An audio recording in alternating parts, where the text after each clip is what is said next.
So I was outside. I was in Atlanta. You were in Illinois. Can you describe how COVID was, and is that when you start seeing like the real change? That's what I noticed. I mean, even doing my research, it's like the party really switched for good in 2019 when a lot of these Democrats, socialists snuck in. Well, I mean, I would just say that COVID gave everyone with bad ideas permission to exercise those bad ideas. So the Democrats were bad before COVID. And I actually got out of Illinois for a year during COVID. From like 2020 to 2021, I was in Texas with my grandma, my uncle. And she passed away, rest in peace, Grandma Debbie. And so that was like, but I got to see both. I got to live in Illinois, spend time in Texas, also spend time in Southern Illinois, Madison County. And it's kind of cool to see the night and day differences. Like, cause I'm not vaccinated, not trying to wear a mask, right. never had a fake card. And so in Illinois, I really felt like I was in a zombie movie, like Walking Dead. And like everyone headed out to me, get him, like call the police. He doesn't have his card. And it's cold in Chicago. So I thought that was very cruel. And I'll never forget how certain businesses, certain people treated people, especially now what we know now about the vaccine, especially about the vaccine card. That was crazy. People were being like violent. And like that was the time where they were the same Democrats that were saying we need an ID to vote, that a voter ID was like racist for saying that like 7-year-olds need to show an ID to eat a cheeseburger. It was absolutely insane. But in Texas, I was in Dallas, night and day different. And I got to spend a bunch of time with the Dallas Republican Party. And that was also night and day different. Like I go to Chicago Republican event, I literally feel like it's a To Catch a Predator house sting. Those kind of events. It's like you feel like you're the inside of a cigar. I'm like in an adult video store. And they also kind of have women that feel like they're catering to those kind of men. Like just like the most disgusting men and women, like inside and out. And then just kind of also very dark and desperate in terms of like what do we have to look forward to election wise. But in Dallas, which is a Democrat city, like technically 300 people, 400 people, more normal. If someone is kind of a red flag person, they kick out. So that was also kind of, that was very inspiring to see that the Illinois Republican Party and Chicago Republican Party have some unique problems that you don't even see in New York, LA, Texas, Democrat states. You remember when Pritzker went to Florida? Yeah, and Wisconsin. I thought he barely was in Chicago during COVID. And also, I was bigger during COVID. During the beginning of COVID, I was making fried rice. That was very dangerous. I would get just so much ground beef, so much onions, peanut sauce, soy sauce, sweet and sour. Just mix so many sauces, eggs, and just make pounds at a time. And so I got really big. And then when I'm a science data person. I looked at the data, and they were saying that people with pre-existing conditions and who were obese were dying. So I actually made my health a bigger focus. And so at that same time, like Pritzker was at his peak fat. So that was also annoying to have him be the health czar, like giving me health advice. and on his hammock in Florida, it's probably triple reinforced. So, Mugshot Mondays. Yeah. Thank you for the idea. This was funny. A good idea. The mugshot that they love to throw around, like they like to throw my mugshot around. What happened? What happened next? I'm sorry, so I can't hear you. I said, what happened? What happened? I plead the fifth. It's my favorite amendment. No, I'm kidding. I actually spoke at the Arlington Heights. It was during the craziest part. I was running for Congress when I got arrested. So it really shows you what a joke the media is and the Republican Party. Because they're talking about it now, but no one talked about it when I was running for office in 2022. I had a political event. Then I was doing stand-up comedy while I was running, and my comedy was very political, so it was a 2-for-1. And then and then I went out, which was a big mistake. And I went out, shout out. I shouldn't even say it because I went out with a somewhat famous actor and a somewhat famous director. I'm not mentioning their names because they'll probably get in trouble because they still have careers. But we all went out downtown. There was a fellow comedian that it seems like was sending some romantic signals my way, and the owner of the venue was her date. And so there's some conspiracy there potentially that because I basically got arrested by the bouncer at a club for an altercation. And a lot of it was due to my intoxication level, which, and I'm saying I'm not proud of it. Don't please, like, you know, they call it spirits for a reason. But you know, like even the police said you should have run. Like, so that's another lesson to you kids is don't drink, don't beat up bouncers, but if you do, run. And then 64-year-old Chippendales waiters won't make fun of you on Facebook every day. And you've seen that, Zoe? I feel like it's like 3 posts a day from a 64, 65-year-old man. I know a lot of people were upset that it's like putting, yeah. And you probably can't show those photos. They're pretty vulgar. I probably can. I mean, like hello? I'm having bad reception. I'm so sorry. Yeah, I said that if you send them to me, I probably can post them. Well, like one's me with semen, one's me getting raped, one's me with the KKK, one's me with the special helmet with the rainbow flag. The funniest part is this guy's married and he's 64 years old, so I just imagine him with like 80s music in the background, like sipping Mountain Dew, getting like a picture of a naked guy and then putting my face on it. And what do they talk about? Like, what is the? There's no substance to it. So what they talk about is they say I'm gay, I'm special needs, I'm a Democrat, and I don't even like. It's so yeah, like I have a small penis. That's one thing. I'm like, first of all, not true. Just like this wild, just like what? Yeah. So yeah, Democrat, small penis, special needs, gay. But the reason why the insults are in that direction and not of the substance is because this entire incident just started from me accusing him of being a January 6th informant. That's really what this is about. But like they don't want to have that discussion, so it's much easier to have this discussion of you're gay, your special needs, that's a much easier debate. Because like what's the like if someone says you're gay, like what's the intelligence response to that? No, I'm not. I swear. Like that's just, and even if you are, that's your personal life. But they're going in that direction because it distracts from my main point. Is that I think a lot of Republicans are controlled oppositions and are paid or unpaid disruptors. And so a lot of the reasons why Democrats think that we're crazy and we're white nationalists and that we want to take people's rights away is because I think Democrats are not-for-profits pay people to act that way. It's like almost like the WWE, because Darren Bailey actually made a good point. Is people are tired of Pritzker. If you like his voter enthusiasm is going down in the amongst Democrats, Independents, and Republicans, and so you need a cartoon character villain for Democrats to win elections, and that's what we're seeing. We're seeing it with candidates, but I do think a lot of the activists talking smack about me who don't want to talk about substances, I do think are controlled opposition. And I can go into my evidence too, but it's a large phenomenon. Andrew Witz, I can't pronounce his name. He actually ran for governor in the Rauner primary. Adam, and I can send you the article. But he ended up writing. He passed away, but before he passed away, he wrote for Forbes, and he exposed all the ridiculous spending by Fauci. But he also wrote an article about how the FBI itself spends $5 million a year on confidential informants. And so a lot of people that are extremists, that you think are extremists, I think are honeypotting people or trying to start something to push an agenda, whatever that agenda may be. Because that 500 million figure is just the FBI. That doesn't include non-for-profits or people that do it for fun. Like I know a Jewish organization and a friend that take part in it, where he goes on the extremist chats and like rile stuff up and then take screenshots, and then they make books and give it to the FBI. So I think a lot of the hate towards me is actually that, and so that's why I don't. I'm focused. I'm starting to see like that. It's like we in the real world, like we in a reality show or something. Like it's the weirdest thing.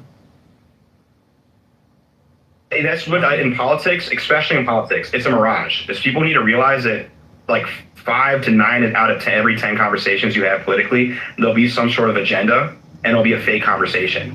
Where that person that's reaching out to you, Zoe, that's like saying like to support a candidate like really is getting paid by that candidate. Or they're telling you, you really shouldn't go after Ryan. I don't want to pick on Ryan Fest, but you shouldn't go after Ryan Fest, or you shouldn't go after Alexi. Like that person might be getting paid by that person. And so that's very common in politics. And also the riling it up. There's a great movie with William Shatner, directed by Roger Corman, called The Intruder, about in the 1960s, groups from DC were sending people into the South to start race riots, to rile up white people, to start conflict. And so I do think a lot of that's happening. And a lot of the people, like a good like kind of red flag in my opinion, is like people that pick issues that the FBI and DOJ like warn about extremism. So like during the Biden years, Biden said that if you question elections, you could be on a terrorist watch list. If you question school curriculum, you could be on a terrorist watch list. If you're part of J6, you could be a part of a terrorist watch list. And all these fools that keep making pictures about me, they great movie. They usually pick these topics and they switch from topic to topic. They don't have a consistent thing. They go from voting to school to Islam, and it's usually associated to what the FBI cares about, or not-for-profits. Like, Zoe, did you know that he's 64 years old. His first incidence of political activism ever was January 6th, ever. And he was a Democrat before that. His first political event was he drove in a car with a Cook County former Cook County sheriff to DC to January 6th with a bulletproof vest and with Bufang radios. So with his words, not my words, so he can communicate with the 3%ers and Proud Boys. And I was ready to fight. I couldn't wait we were there to fight Antifa. And he was wearing his bulletproof vest, and he's there at the gates while people are breaking in, filming people. Estimated he filmed over 70 people cross the gates. He filmed people also having altercations with police, but magically he got in zero trouble whatsoever. And the only trouble that guy says he got into is he goes, they took me off TSA pre-check. They took me off TSA pre-check. First of all, that's some pretty privileged thing to be on in the first place. Second of all, you have a record of selling cocaine and grenades. You might have gotten taken off for that reason. They don't tell you why they took you off. And third of all, you were able to get back on TSA pre-check and fly to your destination. That's some confidential informant privilege right there. Yeah? Some guy named Jim Lanham. You know who he is? Yeah, Jim Lanham. He's his lieutenant. He's like five. I met him in person. And so it was a great experience. So he's someone that likes to put out pictures about me every single day. I got to meet him in person. I sit right next to him, and he tries to stand me up. And the craziest part is when he's standing up, we're at the same eye level. So he's got to be like 5'1", and he's like a Paul Bart Mall security cop at a bank. And there's a lot of controversies there. They like to read the riot act because there was an incident where he was the last person to see someone, or one of the last people to see someone who fell into a river.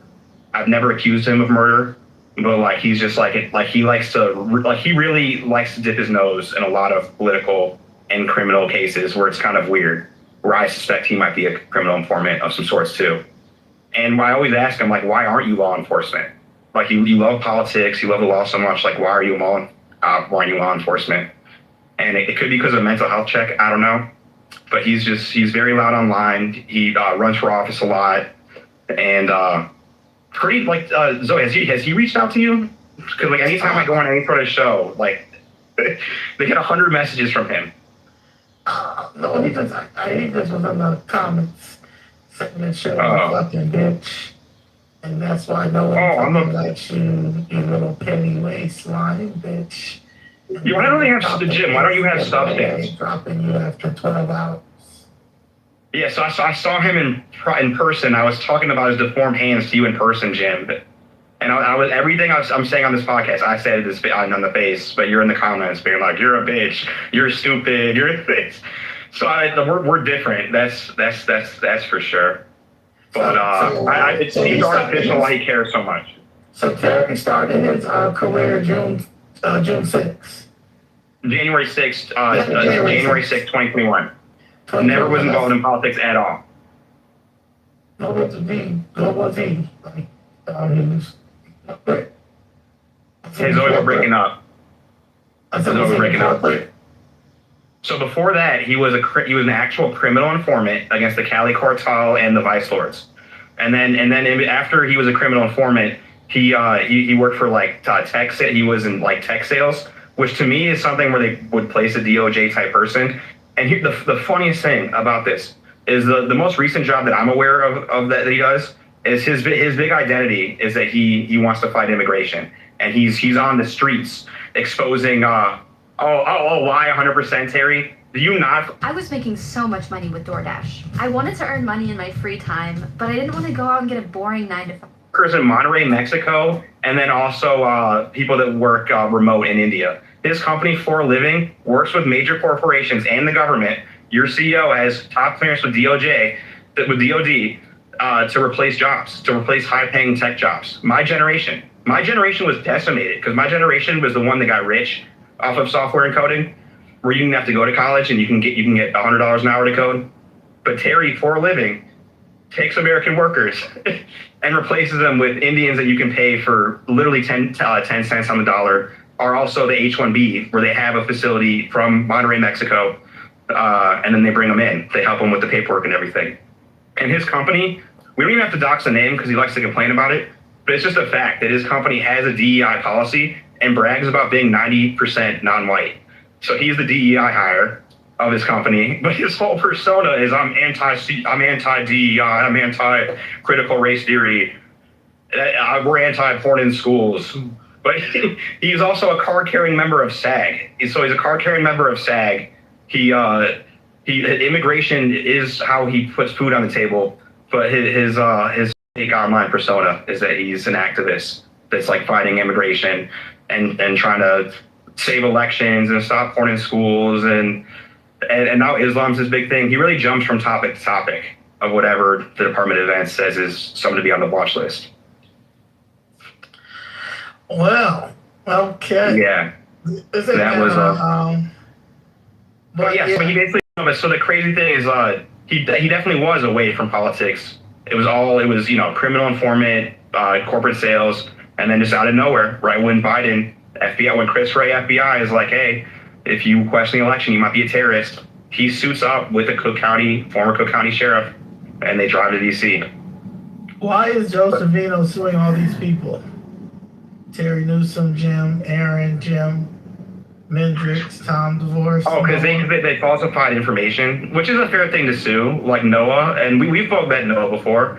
He's an out there individual. But I think it's now settled that Noah and Terry have like falsified information, and you can't do that.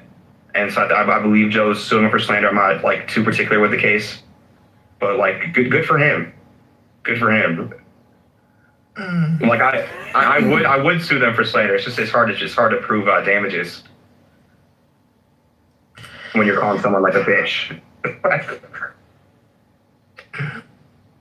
Oh man, I thought Terry was cool, but Terry, he is cool.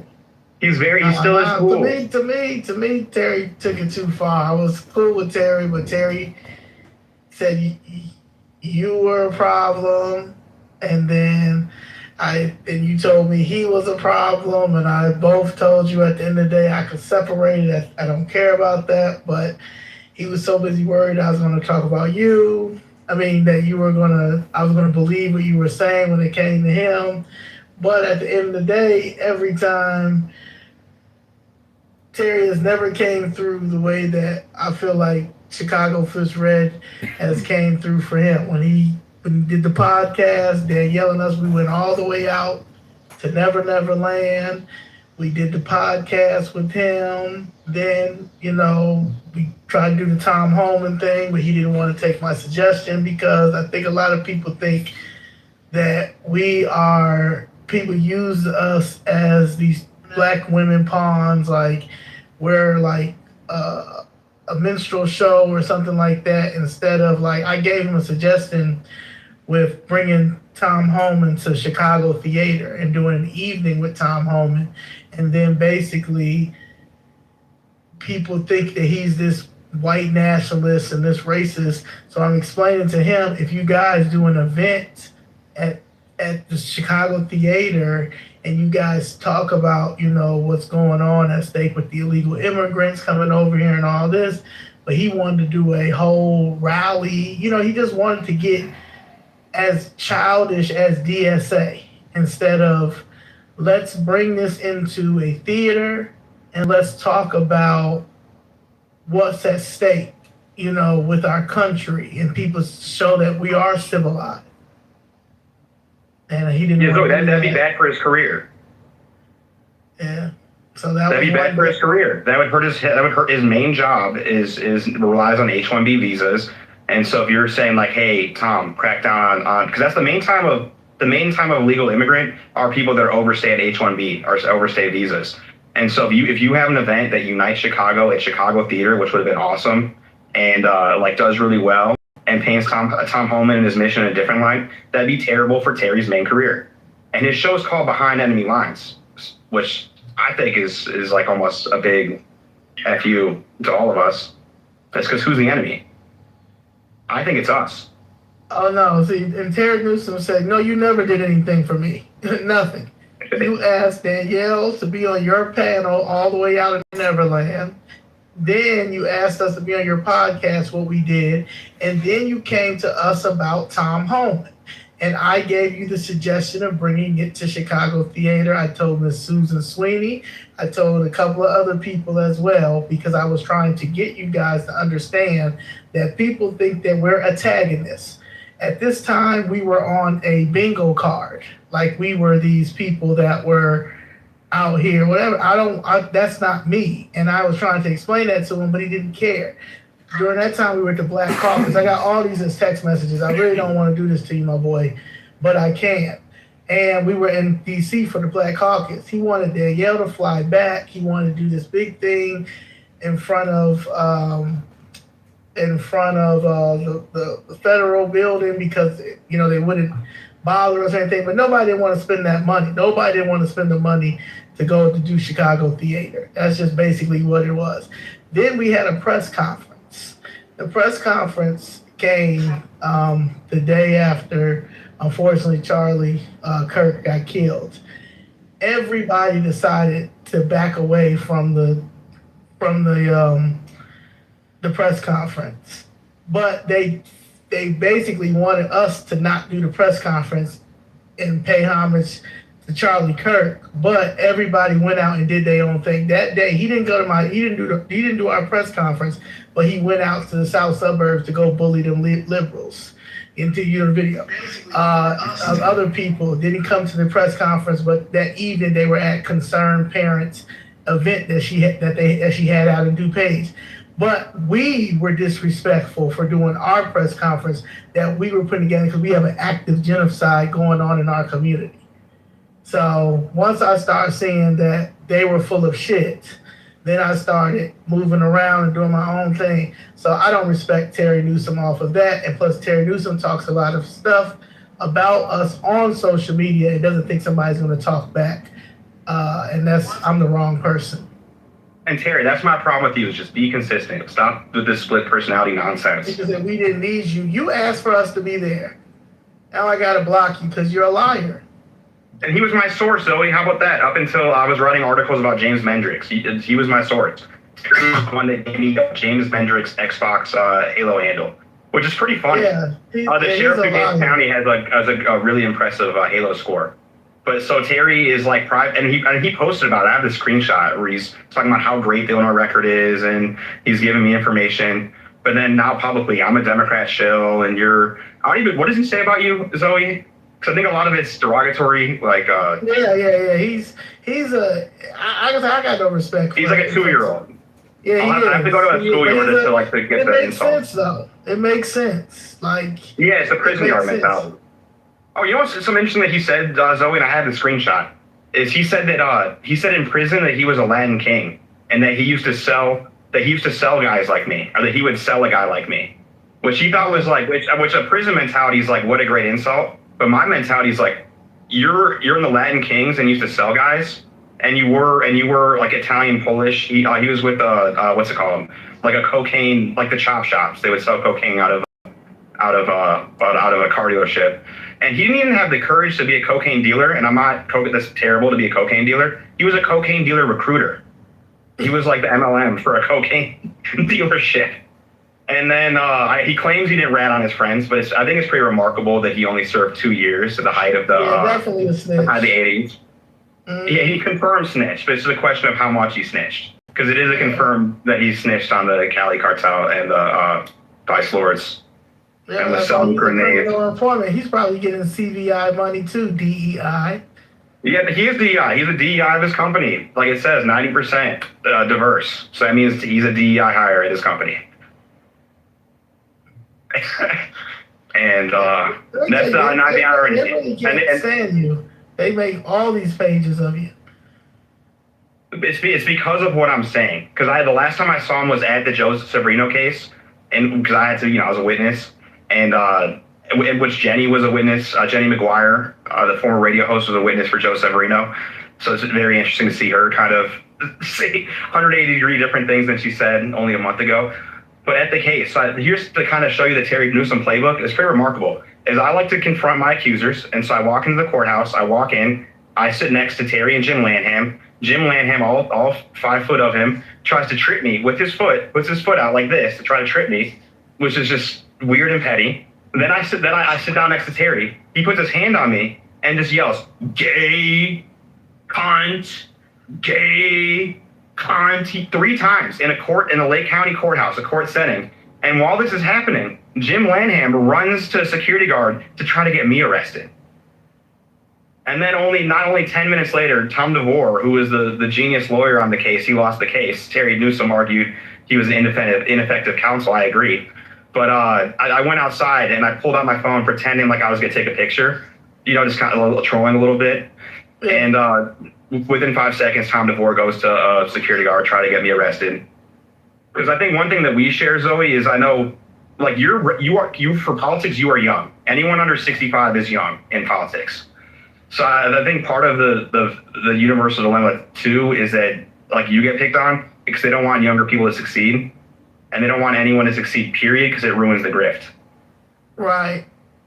Because that's what it is. They have turned it into a political grift on both sides. Absolutely, and they work together. And they're friends. Is the prime example. They weird. And they are friends. They definitely are friends. Don't forget that. There's a lot of people think that they're fighting, but behind closed doors, they're yucking it up, and they need each other. Because Democrats, the only reason why they're able to, they can't be so inactive unless they have these villains, which are Republicans. We are so lucky that the Democrats are fighting right now. This could be an opportunity for Republicans 2026, but I've never seen a worse group of candidates in Illinois Republican history. Like, this has to be the worst group of candidates. And the least amount of candidates. I'm in District 9. I think like 80% of my ballots could be blank from like state rep and all the judges. So what do you think? Why do you think that's the problem? So Illinois is the hardest place to run. We have the most amount of elected officials, over 40,000 elected officials, and it's also the hardest place to run for office. And so it's the evil, the corruption is hidden in plain sight. Hannah Arendt called it the banality of evil. Evil is boring. And so they're able to do so much oppression, able to mess with so many lives, redistribute wealth for them. It's crazy of all these enclaves of rich government people and government adjacent people that are using our money to have generational wealth while squashing yours and making it impossible for my generation, future generations to own houses. And it's able to happen because it's so boring. It's so there's so much paperwork, and it's like. But if the people woke up, it could be done. If people are watching right now and decide if just a max amount of people decide to run for office, I think that would fix the problem. Easy. You gonna run again? Never. But we're breaking up. If anyone wants to run, please feel free to reach out to me, because I will help anyone get on the ballot or kind of help protect you from people like that, because it is inevitable. But the thing why you need to not be so scared about trolls like Terry Newsom is that no matter what you do, if you're successful in life, you're going to have people opposing you. If you're successful in business endeavors, your competitors are going to be against you. If you're successful in Hollywood, you'll have haters. And politics is really just Hollywood for ugly people. So no, I don't rock with him. He owes me an apology, and all his little minions that's around him that think that he's this big hero and he's not. He's a he a oh he's just I don't know what he. Well, if he dealt cocaine and grenades, what is that? Or if he because that's why he got people to deal cocaine. So if he convinced people to throw their lives away and be cocaine dealers, and then also was considering selling grenades to people, like what does that say about his character? And I know that is the past. He's like, oh, I was 30 years ago. But what has he shown that he's changed in his values, his behavior, and how he treats people? He's actually He's selfish. He's worse. Getting worse. They're all getting worse. But I see what their problem is. It's a new generation coming in, and instead of being teachers or advisors, they want to continue to do the same thing. And it's not going to work. People aren't going anymore. Your kids aren't going. Stop embarrassing your kids. That's the problem. Because I know, I know kids are watching us. And I know they see their parents. I'm hopeful of that, though. Because kids rebel. So they're going to rebel away from the nonsense that's going on. So that's the good news. Right. So, what do you think about the election, the governor election coming up? What a terrible time to be voting. What are we gonna do? Because I can't vote for Colin Corbett. I cannot vote for J.B. Pritzker. That is not happening. That's never happening. And it's so hard. Bailey, I do think Bailey probably is the worst person in Illinois Republican politics because he claims to be religious.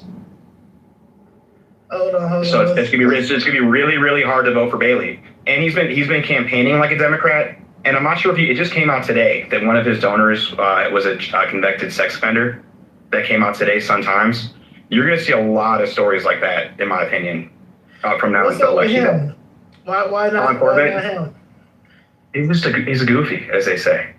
I was with him at a private luncheon with a lot of Democrat and Republican elites, and he was there. And it was kind of an opportunity for him to showcase himself, and he was just silent. I really wonder why. There's a lot of conspiracies that he's a Pritzker plant himself, and like what's his purpose for running. And I think he just convinced some stupid rich person that he has a chance, because that's why I've always respected his consulting company Core a little. I don't respect the consulting company, but I've always respected it a little more than others because his game is convincing rich people to extract their money. He's a good money extractor from rich people. So I think he probably extracted money from 2 to 4 millionaires, and will it to himself or to friends, whether through vendors or through mailing, because he is a consultant that has 5 consulting companies. And Zoe, hello? Yeah. One evidence for Colin Corbett one evidence that Colin Corbett is not running a serious campaign is he said that he was going to start a third-party movement in Illinois, and I support that. That'd be amazing. Part of the problem with the lack of options is that it's so hard for the third parties to get on the ballot. They need 10 times the signature requirement. But one reason why I don't think Colin Corbett is serious is he decided to run as an independent, and he didn't create a third party. Because if you create a third party and if you get 5%, you would have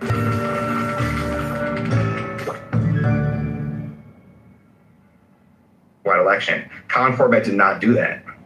So he's just having a good time extracting money from who knows whoever, and he'll probably get like 2 to 5%. And politically, I align more with a Bailey. Like I endorsed Bailey. I did 5 events with Bailey when I ran for Congress in 2022.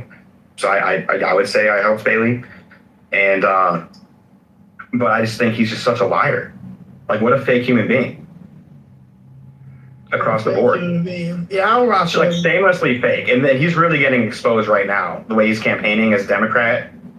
Where he's striking with the unions. He's like, hey guys, the scabs are crossing the picket line. They're not paying the scab. They're paying the scabs $17.50 when it's absolutely ridiculous what's going on. Apparently he's pro-abortion, I guess. Whatever. Wasn't he in Inglewood yesterday with his wife wearing Reeboks? They're at Harold's Chicken. We're on a listening tour. We're gonna meet the voters where they are. We're at Harold's Chicken. Can I get some more mild sauce? No, it's absolutely ridiculous to see the pandering and the the two-facedness. And then also, I've always when I was a little kid, I always measured campaigns not where they got the money from, but how they spend their money. Because if they're going to spend our tax money, I think how they spend their campaign money is a good indicator. So I've always been a huge campaign finance nerd. And I advise everyone here to go to IllinoisSunshine.com, go to the FEC.gov, go to the Illinois State Board of Election website, and nerd out on your favorite candidates. But the way that Darren Bailey has spent money last campaign and this money and this campaign are just such a grift, such a joke, offensive to everyone. Last campaign, so I live in Chicago. Darren Bailey, I think he stayed in like the Hancock or Center or the Trump Towers, like a very nice building in Chicago last election, but wasn't in Chicago. And I was like, huh? And then I realized that he has all these young staffers that are out partying. They're texting my volunteers. My volunteer got a text from a Bailey employee that was mentioned in one of the demand letter incidents, saying that he wanted to put his DNA in my volunteer, who was a single mother, and so his whole staff, and he apparently he wasn't a part of it, but his whole staff was just partying the entire time. And that is so counter to I'm just a small, humble farmer. I know how much the cost of gas is. His first event, they got bottle service at ESCO. They took a party bus to the West Loop to get bottles, and he's lecturing. I know what the cost of gas is. Well, what's the cost of a champagne bottle at a club? I don't even know. Zoe, you might know. But isn't that $600? Yeah. Yeah. Depending on what it is, yeah. Yeah, I heard they ordered 5 at his first event, and he ran against Gary Rabine, whose lieutenant governor was Aaron Del Mar. A lot of people criticize me for writing negative stories about Aaron Del Mar. I got the information from Darren Bailey. He's the one that published all the opposition research in 2022 and was talking about what a bad candidate Aaron Del Mar was up until a couple months ago. But and his chief complaint was that Aaron Del Mar would sell party girls, sell Vegas girls for his events, and would do blackjack. Because I'm a Christian, and I don't believe me. I don't want to disparage.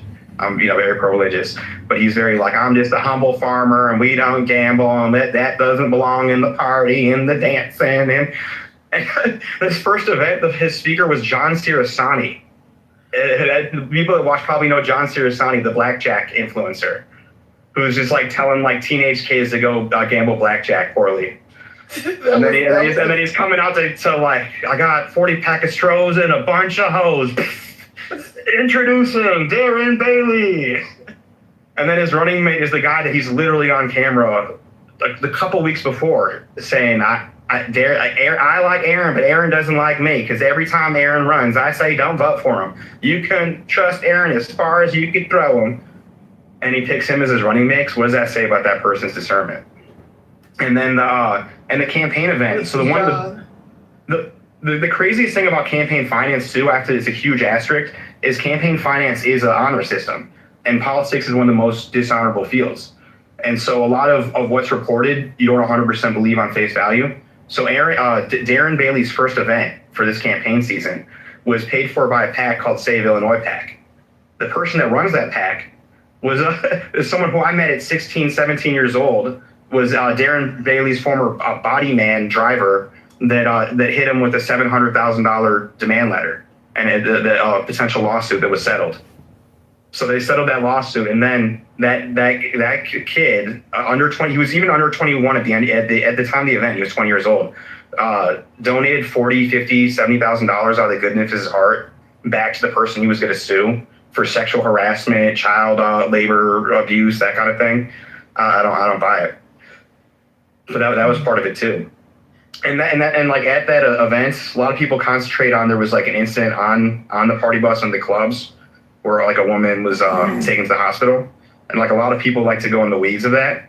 But one thing that just isn't talked about is that Aaron Bailey had an event where minors were drinking.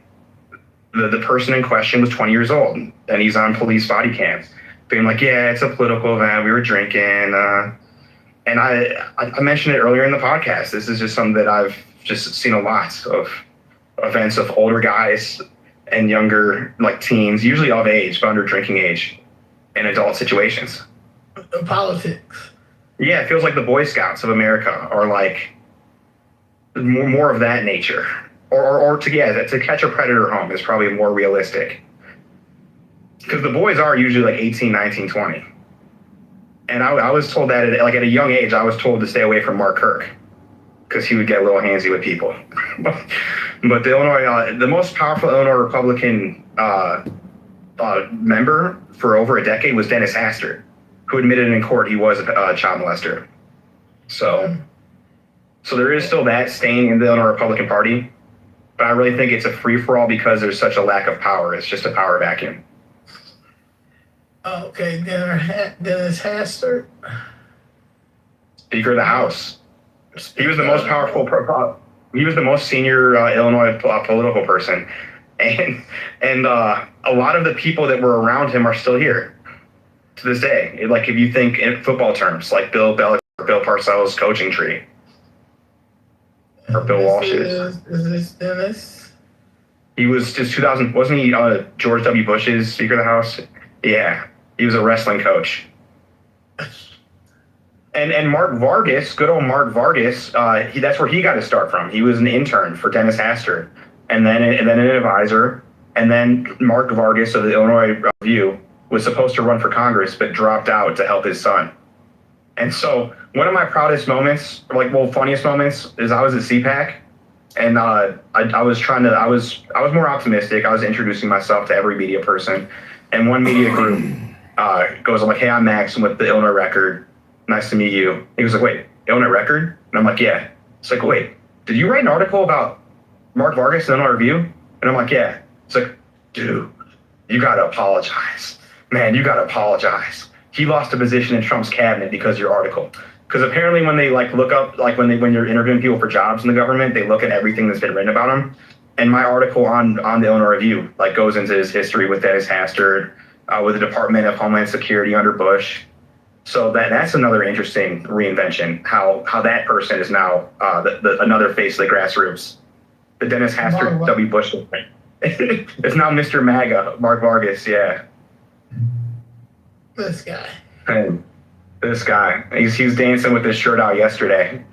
But yeah, so every article on his, I actually technically wrote for that website, Illinois Review, before he owned it. Fran Eden was just like an old lady that had a blog. It was more of a boutique blog, but it got big, and people like Charlie Kirk would write on it, and people that were on 560 AM, and state senators, and Aaron Del Mar, and it'd be pretty cool because it was more like a blog that anyone could submit to, and you'd have arguments where I would post and then Terry would post, and that was really cool, very healthy. Him and Scott Casper somehow convinced Fran Eden to take over the website, and now it's just a bunch of AI slop garbage that supports whatever candidate they're into at the moment. And the guy and once it's lack of standards. My whole article was about how they criticize me because I criticize Republicans, but I'm like, your owner, not him, Scott Casper, is the one that wrote the 40-page demand letter to Darren Bailey the month before the election in October, and it became a huge Chicago Tribune story. So I'm like, I can't attack Republicans, but you can threaten them for $700,000 the month before an election. And their last tweet was attacking a Republican. Did Darren pay the $700,000? You have to think he played something because the Brett Corrigan, the man in question, has been balling out immediately after. I kept in touch with him, and especially after the campaign incident, did a bunch of interviewing. Is a lot of trips overseas, a lot of Bulls games, and so you have to think there was some sort of settlement, and that now they're on good terms. And by the way, Zoe, Brett, and I can say this, Brett's quote to me was, he said some of the words in the demand letter were true, some were exaggerated, and that Scott Casper didn't have the authority to even write it because he was a minor at the time, and his guardian would have to sign off on it, and that wasn't possible. I think Darren was technically his guardian. So there's that.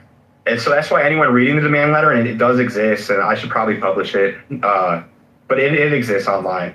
Read it with a grain of salt, yet at the same time, someone that ran in 2022 who did 5 events with Bailey where he was my speaker. Bailey was my opener at the Red Room Comedy Club in Chicago, and that was pretty funny. But some of it is just undeniably true. I was a witness to that. Brett was in adult situations. There's a story in there about how one of Bailey's workers drove him while he was going to have sex with like another volunteer or worker. And like, true or not true, he said that to my volunteer while I was on speakerphone. Wow. Yeah. So we got Dan. Well, Pritzker got to go. Pritzker has to go. So do we have to impeach him? Do we have to remove him? Like, I agree with you. Get the fans here, like, yeah. I don't know if these two are gonna win. Well, I think Soros had the right idea. He's just like demonic. I think we have to figure out a way to infiltrate these like local, like these 2027 elections. Like that might be the way. And so if you notice this, like why don't Republicans ever run for judge? There was 0 for 30 when I last voted. Yeah, I saw that too. And so I think that's the way in. And because if you had, and also if Bob Fioretti wasn't a freaking like zombified Barry Manilow, if you had a good attorney general, that could be a check against a governor. But he's another joke. Founder of the Aldermanic Progressive Caucus. I don't even know what that is. But anyways, I think they're called him. petrified Barry Manilow. They just like wheel him out like Wickham and Bernie style every election. He's run 8 times, and he just must be a money pit for someone. And he's following the Tony Perico playbook, and Tony Perico is an ally of him, and he's someone that was an elected Democrat, and then is like, as I said, you fail as a Democrat, let me run as a Republican, they'll take me in. Convince a few millionaires, the party goes on. Like Fioretti, I just got a text or an email. He's doing an ad on the Score, like he's doing ads. He's doing radio ads, and but what people need to realize is that might not win him an election. But if any candidate does an ad, you can take 15 to 50% commission for just the purchase of the ad. So you need Barry Manilow. That's why Barry Manilow, he'll still perform in Branson, Missouri, or like Ravinia. Or like, they're still home for Barry Manilow. They're even wheeling out Frankie Valli, like with a backup track. But the reason why he's valuable, he's a known commodity, and so they wheel him out. And I haven't even looked into how much money he has, but I'm sure they could suck a few $100,000, extract a couple $100K. So you don't think he's gonna beat Kwame, because Kwame gotta go too. Kwame's worse. Kwame is arguably worse than Pritzker, because he's Pritzker's, because he basically exercised. The Attorney General is supposed to be independent of governor, and Kwame Earl could have, in theory, been a hero and been a check during COVID. He's been the exact opposite, and he's also just been like chasing all these nonsense national issues so he can get like a little headline on CNN instead of protecting and helping us, serving us. Yeah, Kwame trash. So, but Zoe, do you have any plans for 2027? Outside of Danielle? Because I think it's gonna be bottom up. I really think that's the future. Is like library boards, water reclamation districts. Alderman's pretty high, but still. I should have done it, but I'm really interested in the school board. I want to like. Oh, that's hysterical. I've been talking to everyone on the school board races. That is what a dumpster fire, the school board races. And they don't realize, like, I guess I'm glad you did it because it's a hot potato, and the school board people don't realize this is whoever wins loses because they're broke. Right. Imagine if I had a house that was like $20 million in debt, like a 2,000 square foot house, couple bedrooms, but it's $20 million in debt. Hot potato. And so that's what's going on with the school board. So that's very interesting. But it's cool because CTU is extremely disorganized, but the urban center people are the same kind of dinos. They're dinos basically, press name only, but they're the same kind of behavior as these Terry Newsom Republicans. They're just as big grifters. They've just extracted money from Michael Sachs. What's his name? Juan Rangel. And their candidates are like some of the goofiest candidates I've ever seen. Where they're not even. It's the point, Zoe. Sometimes there's a point where someone's so not competent, where you're like, maybe we should just have the Democrat. This guy can't even tie his shoes. Like my candidate, the Republican candidate, says this is his number one issue. He goes, I'm a weird guy. We gotta bring electric dance music to CPS. That's his top issue. And a lot of them say they're Democrats, and they're like, "Bro, I'm a Democrat. I'm just not a puppet of the CTU. I'm a puppet of Michael Sachs and Paul Fallis, who's like ruined 5 to 10 different school systems." That's what gets me too, is that we need to also do a better job of having a clearer alternative, because our alternative is just a lesser version. They say Paul Fallis, I meant. Yeah, he failed Chicago. He failed Chicago State. He failed New Orleans. He failed Connecticut. Didn't he fail Haiti? I'm pretty sure he failed a country. Like everywhere he goes, that school just either like disappears or goes to absolute garbage. Yeah, he's absolute trash. And the funniest thing ever is when he ran for mayor, I was a deputy committeeman for the Chicago Republican Party. Google me. I'm just kidding. But then the Northwest Side GOP and the Chicago GOP basically said, we're not going to run a candidate. We're supporting Vallis. And I think they endorsed Vallis. And then Vallis said he rebuked the endorsement. So the Chicago Republican Party basically told everyone, get in line. Don't run a Republican. We don't want someone like Danielle who actually is going to stand up for our values. Because even if Danielle loses, she's going to have that platform to talk about things that we care for and move the ball forward. And whether she wins and loses is in God's hands. So people need to stop just getting hung up on these stupid polling and winning and loses and think about actually changing the culture. But so they said, like, forget changing the culture. Chime fee free banking.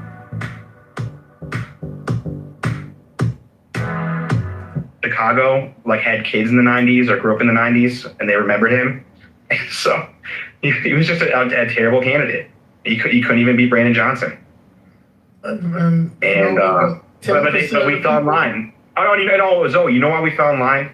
We fell in line because Paul Vallis gave $600,000 to M3 Strategies, Matt Pajorski, who was the head of Northwest Side GOP.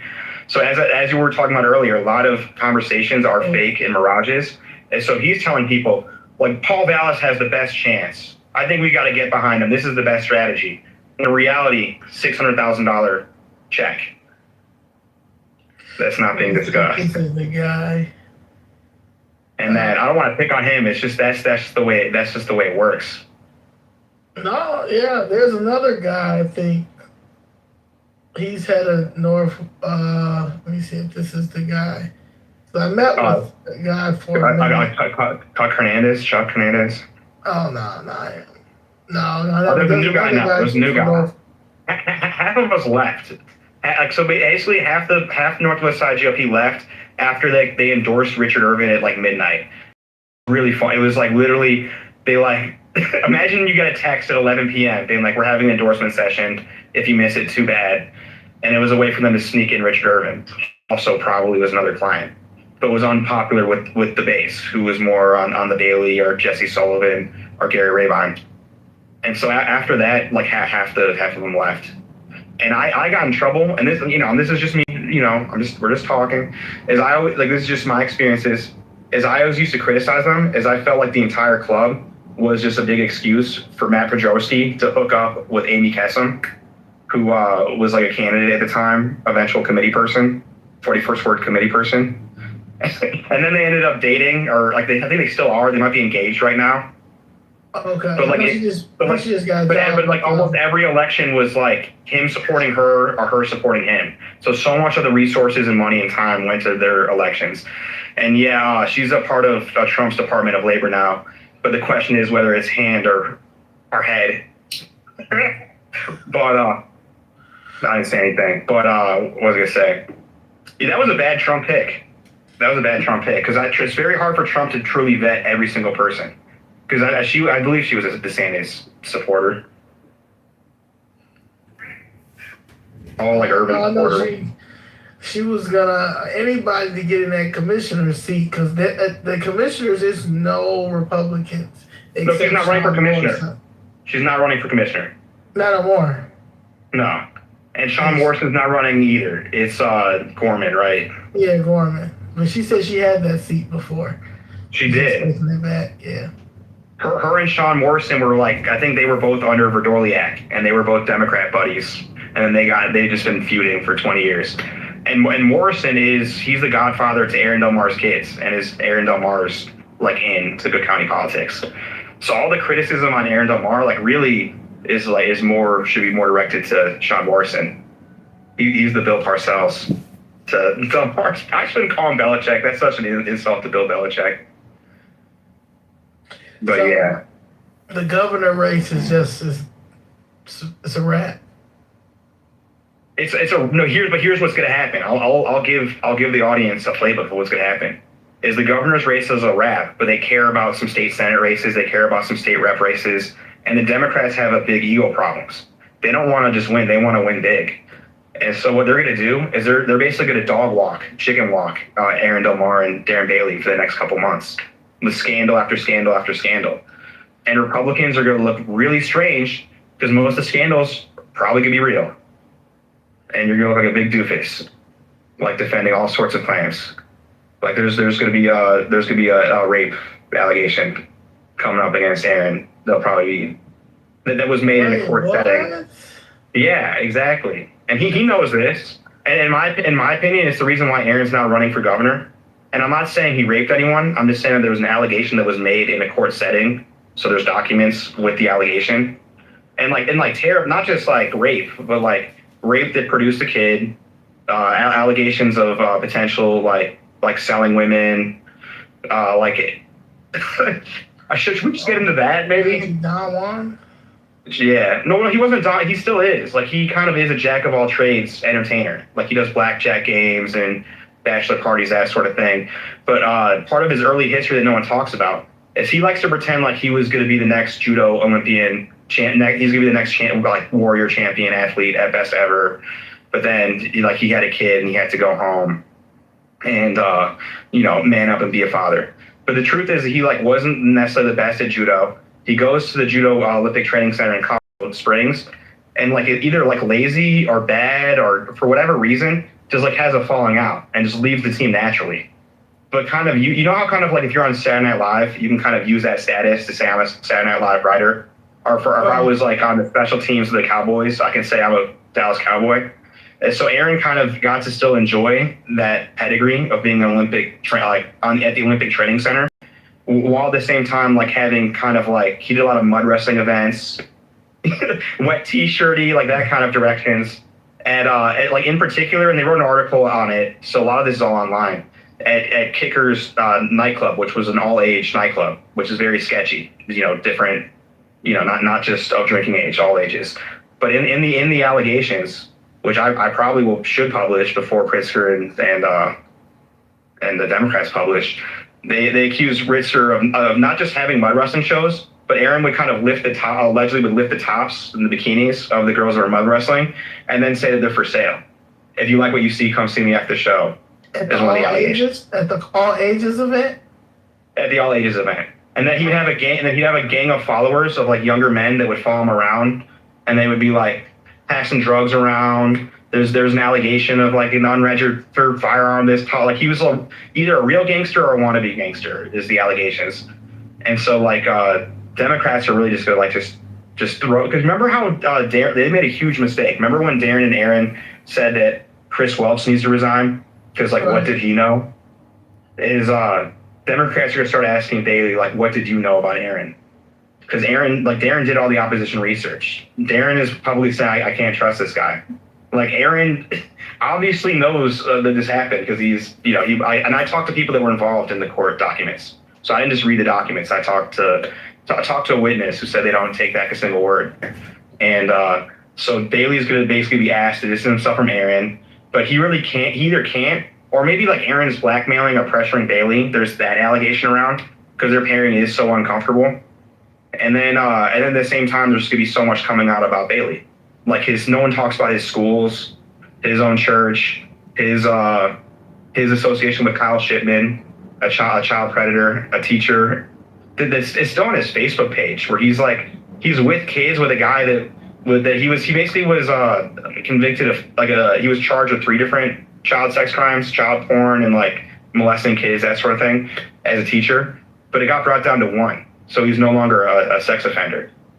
And then this pastor made a really great speech about how their town, there is the town of the albino squirrel, and how the albino squirrel, every year they literally have a list of all the albino squirrels and then they have a committee of people that have another list of all the feral cats and all the potential predator cats. And he goes like, how is it that our town protects the albino squirrel and your cat more than your children? And that was a very deep, powerful point. But they're really going to attack Bailey on that, because what's Bailey going to say? He was a really nice guy. They was misunderstood. Those kids were lying. The video on his phone was just a funny video. And then his church is kind of creepy. I'm not gonna lie. I respect God, big time religious. But like I do think there are certain things that kind of veer, and like I don't respect paganism. I'll be honest, and I don't respect idol worship. And sounds like his church is one of those. It sounds like they do tongues, and no one talks about that. Mm. And also how he's talking about how they're he's like him and Aaron are like pass a law where all non-for-profits need to like be subject to open records laws. As Democrats are gonna on this same subject gonna talk about Darren Bailey's not-for-profit in his 2 schools, where there was there was at least one complaint of a potential incident in the same subject they were talking about. But beyond that, the schools are just creepy. Like look them up yourself. Look up his church and look up his. They're all just. It looks like a Fuddruckers mixed with a gun range. And so like Bailey is talking about all these how Pritzker and Van Johnson are affecting their kids, which is true. But I think Democrats are going to start digging up on what's going on in the schools, because the schools just seem so creepy. And when there's a lack of transparency, I don't think it could be good. And his not-for-profit, I think, has an F or a D rating because it's just his family.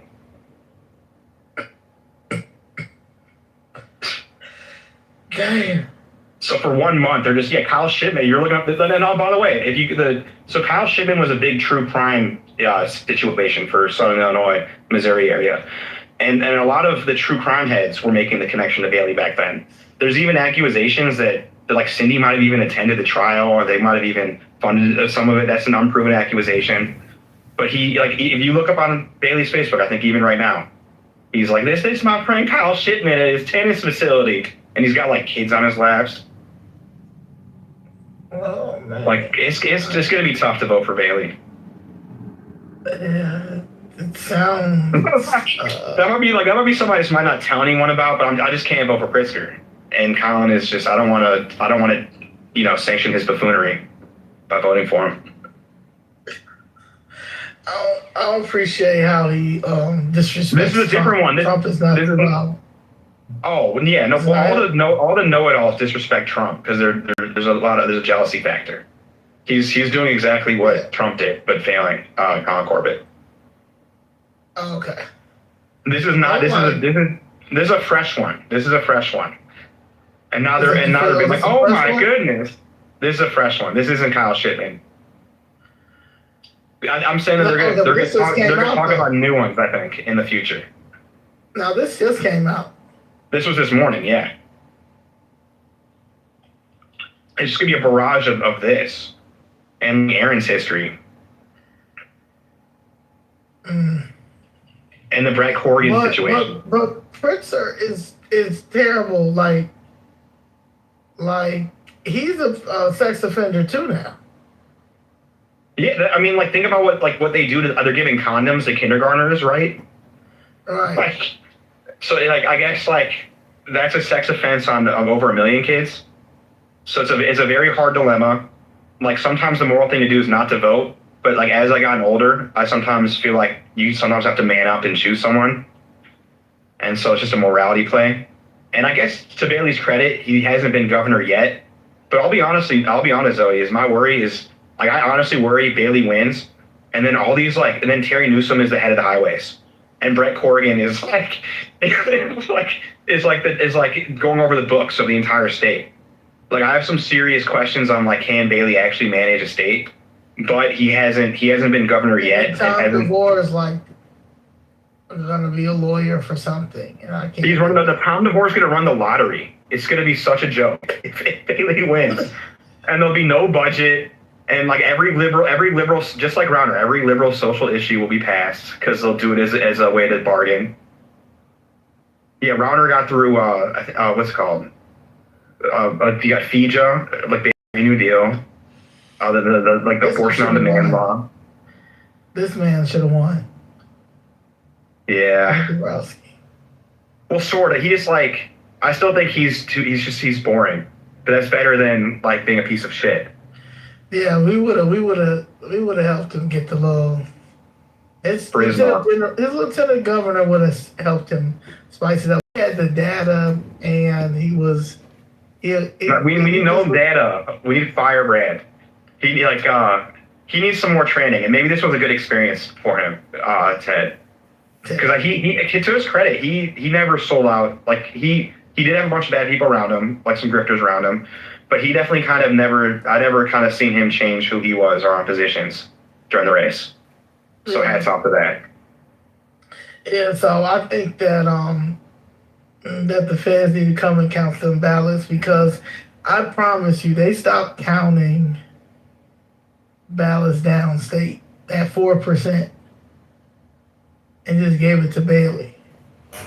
Yeah, that's oh no, Zoe, that's part of the problem too. Is I'm just not excited about voting in general because it's just too easy to cheat in elections, and also no one cares about a Republican primary. And so that's part of the problem, is that when there is cheating, is no one's going to look back at the Illinois Republican Party primary. So it's so much easier to cheat.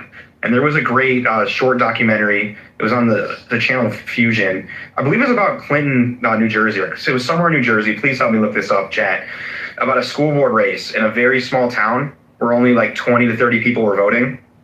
And one candidate, let's say it was like 15-5.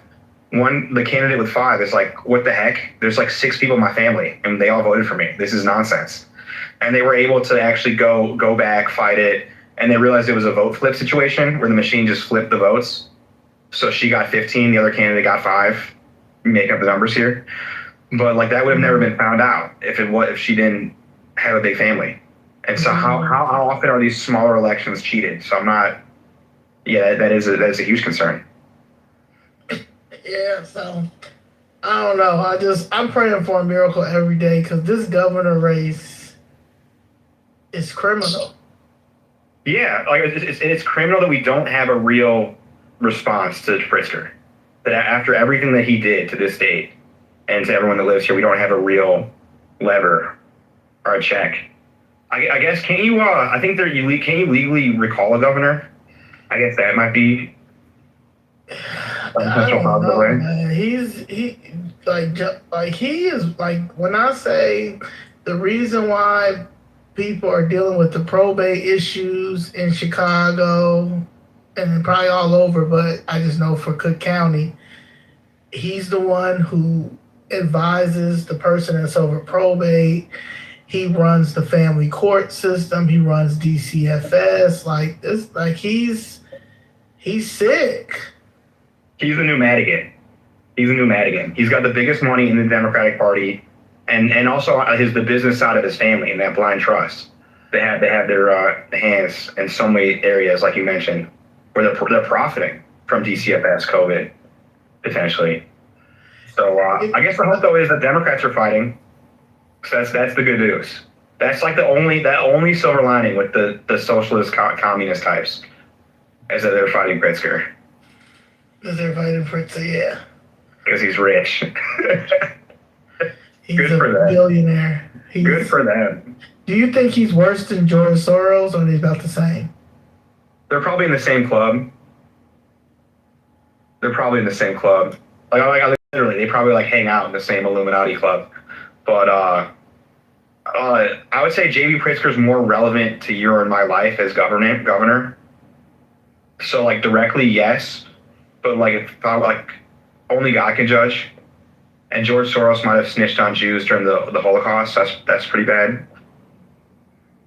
But not as direct effect. Ooh. And if you're in England, he's been taking currencies.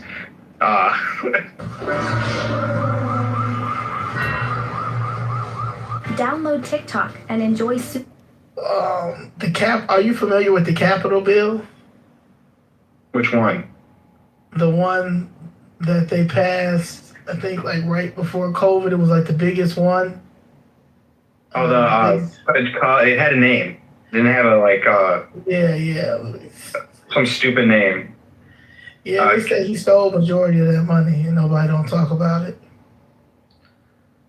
Maybe we should dig into that. Maybe that could be me and your uh, story together. I agree, and I think the good news is not Democrats don't all like Pritzker, and money there is you can't just hide money completely, and so there probably are some fingerprints that we can find. Yeah, Of the problem though is the blind trust nonsense. As I think a lot of Pritzker's scam is him running it through this blind trust. Where he's like, how would I know? Yeah, he doesn't know anything. Never. Whoa. With everything. That's what happens when you're a good boss. I picked the right employee and I paid him fair wage. And so just making the best stock trades. All right. And selling COVID equipment. But I got one more before, because we almost hit with one more person that I'm looking at during the race. I'm cheering this person on, and I think she has a good chance. Christian Maxwell? Yeah. Well, I will say is that why isn't there a Christian Maxwell in all 17 different races? Is she's actually why aren't there more people that are actually trying? Because that's every election is just uphill with I'm bad with predictions because it depends on the price of gas in November, which I feel good about, but I can't. If I knew, I'd be on a private island trading stocks, and and I really have such a distrust of the voting process in Illinois. It's hard. I feel like, let's say Christian Maxwell gets 49% or 51%, then a ballot arrives, and then it's 50.5. That happened to Anthony Bethman, Northwest Side GOP shout out. Where I'm not saying his election was stolen. It could have been. But on election night, Republicans didn't run anyone in, I think it was IL10 for Senate for 30 years, 40 years, or barely tried, kind of like Christian's situation. He runs, and on election night, I think he had 50.5%, and then, the votes trickled in. Got it down to 47, 46 or whatever. So Christian has that to worry about. That sucks. And her issue is she's not getting the backing that is needed. And shame on the LGOP for that. And she talks about that. Yeah. But I think she's trying. Yeah, I think she got it though. People tired of Jonathan Jackson. When it comes to the blacks in politics, we have been oppressed enough with believing that we're oppressed when we're not oppressed. It's just that nobody has broke down politics in a way that we can understand. We gotta use some people say you gotta stop saying the word stealing. No, I have to say the word stealing because they need to understand that they're stealing. So I think that people are tired. I think that people want to see a change, and I don't think it has to be, you have to have a whole bunch of money. I think that once I think people are getting ready for the mayor race. I think she has it. I think that if she continues to get out here, and I'm gonna do as much as possible as well. I can't stand Jonathan Jackson. His whole me family, neither. Me neither. It's just trash. And to see the wealth, I remember going to Junior's office, on 94th, or I forgot where, and just kind of seeing how much wealth they have, and then seeing the areas around them is just criminal. And how much really is they stole the political wealth, which could be a good thing. But instead of giving it back to the community, they hoarded it for themselves and their own. And it's absolutely terrible. It's tragic to think about.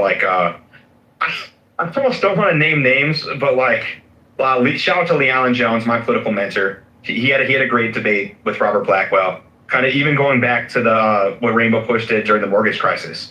About there were so many times during Chicago history where a lot of people could have been helped, but instead very few political class was helped, and the people were sacrificed and sold. And as we're supposed to be on a mortgage foreclosure right now, but the Democrats aren't in. But if Kamala would have got in, it would have been another foreclosure crisis because that's their grift too. That's the grift. And then they put a Wells Fargo back in our community after Wells Fargo done foreclosed majority of our houses. Then they put one. They just opened one up in Bronzeville. I just saw it the other day. I stuck my middle finger up at it. I would never ever get an account at Wells Fargo, and I don't understand why Negroes do. I don't understand why. They have literally took our homes. No one went to jail after 2008. No one went to jail. Yeah, no consequences. And so I'm just a big believer when there's no consequences, things get worse. But like also like I feel like it's a big every community that comes to America, like there is sometimes you have to do some grifting, but then you're supposed to give it back and then like evolve. And so that's a big part of the problem too. Is like that there was no benefit. There wasn't like a large group of people that actually benefited from the mortgage crisis. It's just a small group. That's a small group. Very small. I got one more person that I before we wrap this up. This guy right here. I mean, where is he at? This guy right here. I'm going to make sure if you know who he is, you have any comments on him. Oh yeah. Shout out to my dad. Well, my father. Yeah, he's been through the ringer because like I literally when I started my blog, I didn't tell my partner, I didn't tell my father, I didn't tell my friends. It literally was like a diary of sorts where I'm seeing so much messed up things in politics. Let me just put that out there. Like after my second blog, he started getting like death threats, people trying to like have him disown me publicly, and like they probably talk about it, they brag about it. Like if he wasn't just they're like if he wasn't so selfish and didn't disown his son, he would be a congressman. And no, he thankfully he didn't. But it shows what bad people there are in politics. They'll literally come at someone's father to get at you, like almost like zombies wherever they can enter. But like, what a great father that he didn't disown me, stand strong. I think it's a good thing that he lost because Melissa Bean is a very tough competitor. She wasn't necessarily going to win. I thought Junaid was going to win. And then he probably would have had an easier path. And so we'll see what his political future holds. But Governor. He made it out alive, and he's a great human being. He should be the governor. You might as well just try for governor.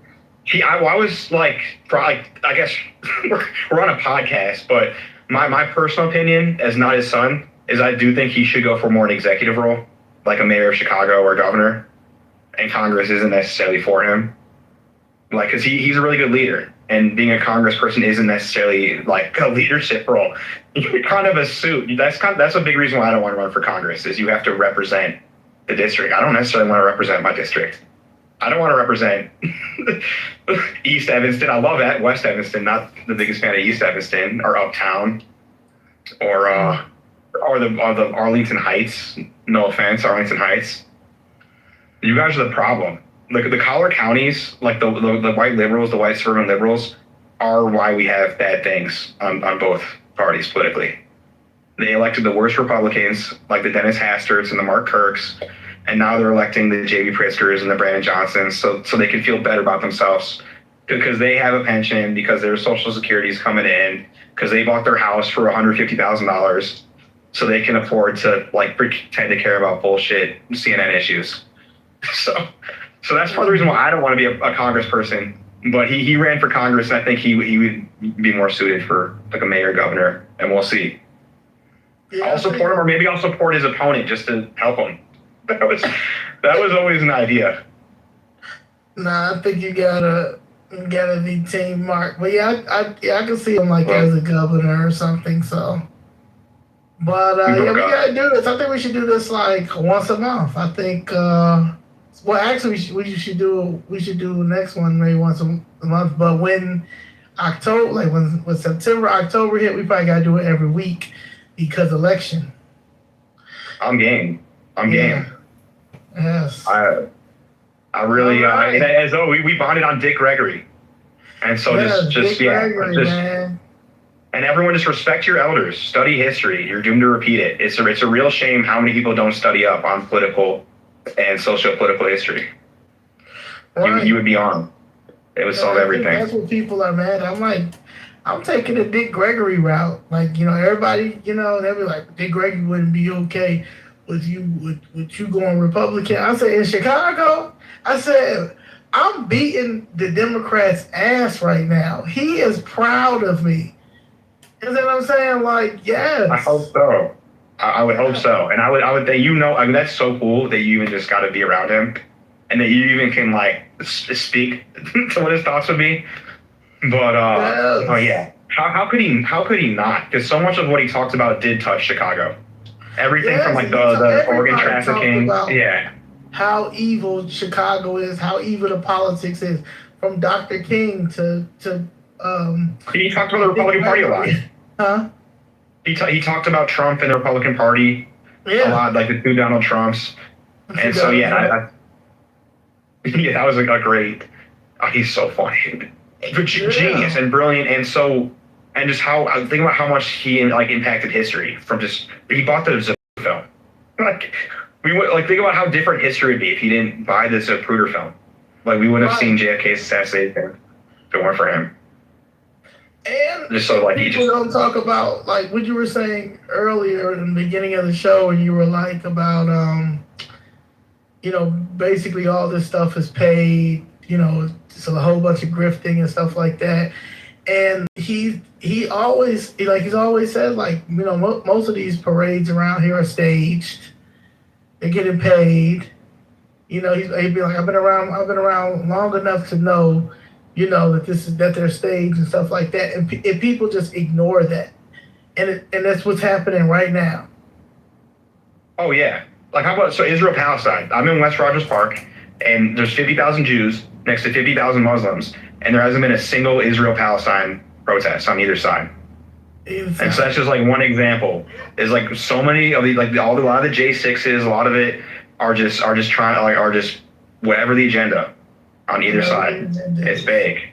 That's why I personally try not to. But at the same time, like you go into City Hall, that's where people need to go.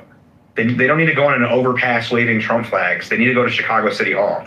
So thank you for doing that, Zoe, because that's part of it too. Is they want to distract people that have good intent, like a fork in the road. Yeah, because Robert De Niro is trying to make his next indie film for Tribeca. Like I don't know. Like I just feel like I tell people all the time. Like we are I'm in a twilight zone. There's no way in the world that I'm around a whole bunch of morons of all different nationalities. Oh, we are. We are. Well, that's the Bible. That's 80% of the slaves want to stay in Egypt. And just every decision in the Bible, so many of the decisions in the Bible, they're like, but we don't want to. But we're hungry. We don't want to go. We like it here. And so I do think that's just a cross-cultural thing. It's just human nature. And that's why I do think it's important to fear God above all else. Because if you fear anything else, you'll the devil will convince you.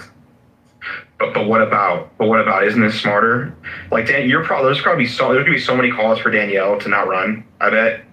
Oh, they're already like I was looking at. I don't know if you are familiar with Black Facebook, but if you go on Black Facebook, they are it's a lot of like the influencer, the Black Chicago, I guess, activists here that are pushing for Brandon Johnson, saying that basically they're trying that the Republicans is cutting the deal and putting Danielle in the crossfire. I'm like, we don't mess with the new Republican Party. Like, I don't know.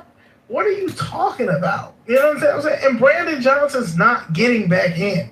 Like, he's not getting back in. He has the easiest pathway. Cannot stand him. Yeah, they're all paranoid. That's what's ridiculous. It's like he's the incumbent mayor. Like he should relax and focus on his record. But instead, they hire trolls, and I'm sure a lot of it is. I'm sure a lot of it's inauthentic. People getting paid. Yeah. And I'm sure you'll see a bunch of great acting.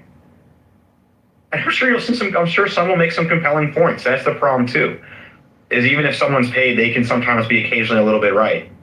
But I'm thankful that Danielle is running. is we Republicans need a voice. Like there are no Republican options. Alexi Janulius is not a Republican option. Madigan Mendoza is not a Republican option. The biggest number one Chicago Democrat lobbyist, John Kelly, who a bunch of Republicans are endorsing right now, is not a Republican candidate. He's the number one Democrat lobbyist. He's the Bally's lobbyist. Nice guy, like funny, nice guy, but it's pretty shameful to see some pretty bigger Republicans endorse him. Maybe the next, in 2 weeks, we'll figure out a date. Maybe the second episode will be the mayors. That'd be pretty fun. Yeah. That'd be pretty fun. Or some after some death threats. Hopefully we got some death threats. They're still done right now. I mean, they're probably going crazy right now. They're probably trying to dig up all the tweets and stuff you said about me. They're going to get all the tweets up that they said that I said about you. I don't care. We're adults. So like when we started talking about this podcast, we were joking about the mugshot stuff. Right. I think I yelled like murder one, but they were like the adults can yell murder one, but adults can joke and because we're also focused on bigger issues and not small-mindedness, is we're focused on the journey at hand. And so, like, the joking doesn't matter. And the small things, because I'm sure there's going to be a 30-page Facebook post of just going through every physical try to flaw. make it go viral. I don't care. Because there's a clip of Malcolm X. And Malcolm X, he says that basically the Democratic Party is... entertainers are nothing but puppets. And then he mentions Dick Gregory. So if you look at all of the stuff after he said that, he realized that probably, Dick Gregory, you about that, you're about the life or whatever. But if I was to take that little part and keep playing that or whatever, people take that little part, Malcolm X said Dick Gregory was nothing but a puppet. Yeah, when you first start out, you don't know who's the opposition. You don't know what's going on. You just know that at the end of the day, you got an issue, you got a problem. You got people saying, well, don't talk to this person, don't talk to that person, don't talk to this person, don't talk to that person. But the whole time, they don't want me to talk to you because you dig up. Wait, you can declutter on Vinted? Yep, earn cash from homeware, fashion. You FOIA stuff and you get the facts. And they're mad at that because they can't sue you. Because a lot of the stuff is public records. It's FOIA. No threats get so mad far. at that. Absolutely. On the DeVore article that we started the episode on, DeVore the lawyer, he never threatened me. But his like chief of staff like sent like a really weird ChatGPT-esque like long message like demanding I take it down. And I asked him like, where am I wrong? Like, tell me specifically which line is wrong. I'll fix it immediately. And he just changed the subject, and then he ended up blocking me. That's usually how it goes. Because, like with Terry, I had a group with a witness, a call with him, where I asked him if he was a Jay snitcher, someone that snitched on January 6th. Very politely, I'm like, hey, like Biden really went after, like how, like would like, do you have a really good lawyer? Like how did you not like get indicted on anything? And he just, yeah. I haven't really thought about that. And just try to change the subject. And I kept pressing. And then, 1 week later, I'm a gay special needs Pritzker plant. Because by the way, that is a good. I was a debate kid in high school with in the Charlie Kirk era. He did a different kind of debate. He did Congress debate out in Lincoln Douglas, and that is if you can't win the debate, like the deflection is a good tactic. So that's why on one level I get it. I get it on one level. Because by the way, if someone is a Pritzker plant and they present real information, that should be irrelevant. Or if someone's fat or special needs or gay or anything, but they present real information, it should be relevant. Right. Yeah, we're gonna pray for him. He's like basically, I don't know if you know who Gator Bradley is, but he's like a white version of Gator Bradley. Yeah, that's a good They gave comparison. Bradley an informant too. That's why he ain't really pushing for Larry to come Well, there's a home. lot of informants. The informant industry, that's should almost be a whole deep dive, because most informants are drug informants or gang informants, and there were a lot in the Chicago music scene in like the 2010s. Anytime you see someone like showing guns or selling drugs on Instagram Live, probably an informant. Was my rule of thumb. Like, well, yeah, wasn't Bandman Kevo, isn't that confirmed at this point? Yeah. Well, Yeah. and those abs, them abs are. He went and got some surgery or something. He's a whole nother. That's a whole nother thing. Oh, that's a whole other video. We can go into the Bandman, but honestly, I think it's good preparation because people need a frame of reference. A lot of the predatory behavior in the Chicago music scene is relevant to the Chicago Republican political scene. It's the same things. No, you're right. Especially in the 2010s. Very uncomfortable truth. Think about how much black wealth was created in the 2010s, and then was just ruined or shipped to LA, or squandered by a lot of white creepy millionaires. See, that's why they hate you. That's why they hate you, Max. You're not supposed to tell the It's secrets. Okay. You can't tell exactly. the secrets. Shut them off. Shut it off. Shut it down. But they don't. That's why they don't hate me. They just hate what I'm saying. It's more like I'm a party pooper, I would say. Yeah, and that's what basically. I feel like I do get along with them. It's just what I'm saying. It's not my person. The same with me. They'll be like, why you always want to take down? They'll be like, why you always want to take down a black person? I'm taking down everybody that's taking this public funding. That if you're taking the TIF money, it's all y'all. It's not just blacks. It's the Hispanics. It's the whites. It's the Jews. It's the LGBTQs. It's the trans. Y'all. The HIV and AIDS scam money. That's a whole nother situation. It's just that they're mad. They say well, you're taking it personal.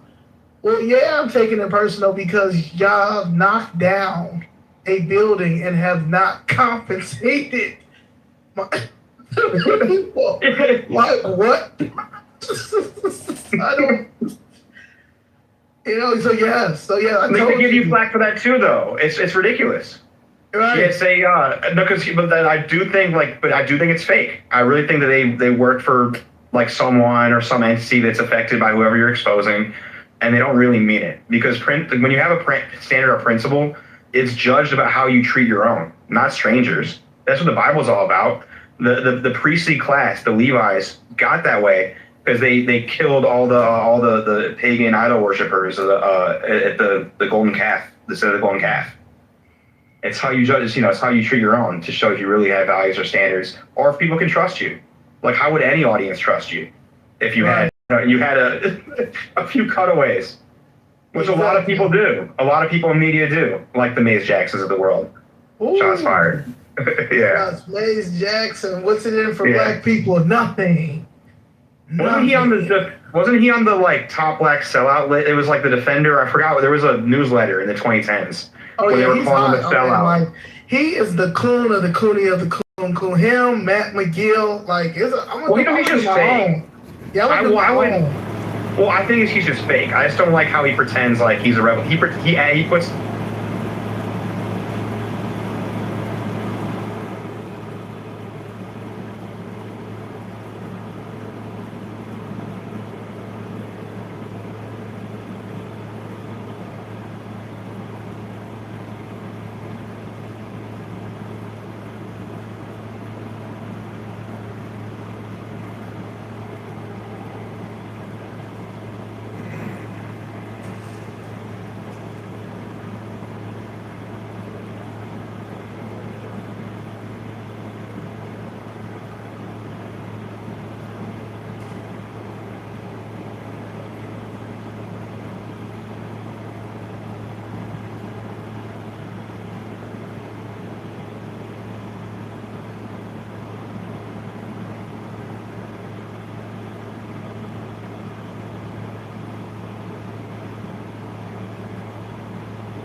consider them Bangladeshi. That's absolutely true. And in fact, they would say this is like, oh, this is like a colonial mindset. This is white privilege. This is all, all of the shit they would come up with. Yet they do the exact same fucking thing. And if we don't just accept it because they'll call us racist, then most people are too scared to get past that hiccup of like, oh, they're going to call you a racist. You literally have to just go right over it and say, okay, fine. If you want to consider me racist, that's cool. And then you just logically have to show where there's the double standards, where it's what they're actually asking for is a standard that no other country would be expected to take, and no other group of people, aside from Westerners, would have to endure. So no, just fuck these people. Like, who cares about their stupid racism accusations? And just where did they learn that language from? From the left, absolutely. Yeah, from the left. I mean, it's been weaponized, and so the left has. You can look at Angela Merkel. She admitted, I think, within the last year, that she brought in all of those so-called refugees into Germany in order to fight the quote-unquote far right. You have the new piece of shit Prime Minister of Spain and his party. They're like, well, we need to bring in 500,000 people in order to fight the far right. And these people have no problem bringing in a bunch of dirty, disgusting pieces of shit that don't belong in your fucking country in order to stay in power. I mean, we can look at what happened when Biden, ended up getting elected. It's super obvious, but and they've caught like I hate to, it's like cringe to use him as an example, but that, what's his name, James O'Keefe, when he had that Democrat operative saying how like, yeah, it's basically just like get more votes. Alright, Pepe, what about me, man? Why else would they do it? What about me, Pepe? You gotta go. Yeah, so far I don't think you passed the test. I would tell ICE to shackle you and put you on a plane back home. Nah. Bro, I'm just talking about the stuff that you talk about for America, yeah? What's up with America? Well, you get to choose Russia or India. Which one? It's up to you. Which language you speak? I chose America, so what's up? It's not your country, unfortunately. Do you know what the word banjo means? It's not a country? No, Pepe, it's not a country? You don't know what banjo is? No. This is Pokemon. This ain't Pikachu, I choose you. Okay? You belong to India. Right, you need to go back to India. Russia, maybe. My teachers, No, you need to go back to India. No, hold You need to embrace your curry roots. Alright, guys. You need to embrace your curry roots. You know what you are? You're a curry coon. And I'll tell you why you're a curry coon. Okay? Because you're trying to LARP and you're trying to live in another man's land that does not belong to you. As opposed to standing 10 toes down, as opposed to standing 10 toes down on your curry toes. On your curry toes. I'm not talking to you. And fighting to get your shit back. That's what you should be doing. You should be going back to India to make India better again. That's what you should be doing. Okay, but you don't know. Yeah. You need to go back. You need to go back. That's just it. You need to swim back. I don't care if you fly back. You need to go back. Yeah. Okay, alright. You done? Okay, you done. Back. Alright, Pepe, what's up, man? So, the fuck are you talking about, man? What's up with Pepe, man? Well, here's how I think it should be. This is I'm not joking when I say this. Like, we choose you, you don't choose us. No, I'm not talking about India and all this stuff, man. I'm just talking about the general thing that we guys are but talking even about. it doesn't matter what country you're from. Like, I'm obviously way more open to immigration from primarily European. I'm not open to immigration, I'm not really open to immigration. So then go back. That. So why are you not open to immigration, but you open to immigrating here? That doesn't even make any sense. You need to go back. Well, no, it makes perfect sense because a lot of these people that come here. And by the way, if white people were in the same position as a lot of these minorities, they do the exact same thing. Let me acknowledge on the left. Let me acknowledge this guy, power for their own group. Yeah, let me acknowledge to this guy who's illiterate. So yeah, I'm a diplomat. So Who's you cannot illiterate? even- You can barely speak. I don't get. Listen, I don't give a shit if you're a diplomat or if you're Donna Summers, you motherfucker. Okay, at the end of the day, you can barely speak English. Okay, I will wipe my ass with your I diplomatic can barely papers. speak English. I will Bro, you wipe know, my you must be ass an with your average. diplomatic papers. Ain't nobody give a Motherfucker, fuck. I can fuck you Ain't up nobody give a every fuck day. about your curry Alright. papers, fool. Alright, Okay, so alright. at the end of the day, yes, all right, you a guest here, motherfucker. Remember that. Your bitch ass is a guest here. Remember that. That pussy ass people gonna talk shit every day. Of course, yeah, you are the one, yeah. And that's why you need to send these motherfuckers yeah, back. talk shit, talk shit. Send them back on their curry burning shit back to where they shit came. every day. Yeah, what's up? That's done? Are you done? Are you done? Can we talk? language do you speak? I want to be Russian? Yeah, he's not done. Listen. Doctor, what do you say to him? Let him talk. Doctor, why do you say to him you barely speak English? Why don't you say American? Because there is no American, so you speak a language that does not belong to you. English is another country. Why you Americans you don't have a language? You're speaking it, buddy. English is English. It's for England. It's not for you. English is for You were speaking Now we got two foreign tongue shit pigs sitting up in here talking shit to Americans. We got two foreign tongue shit pigs sitting up in here trying to talk down to Americans. This is crazy. There is no American. You don't have Go learn to work. You don't have toilet paper in your country. African American. You wipe your ass with your knuckles. Shut up. We have Arabic. We have Arabic. Okay, No, that's even worse. You touch little kid. You don't have a language. You don't have a land. Yes, America has a language. It's English. You It's are not American. people. It's American English. Hold on. There is no American.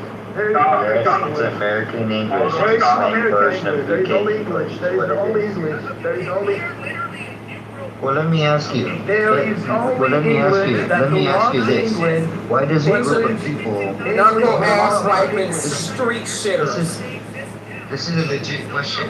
This is a English legit belongs question. to England, not to Why America. does a group of people who know they're not welcome? Pepe, your mic is low. Why do they Your do mic it? is low.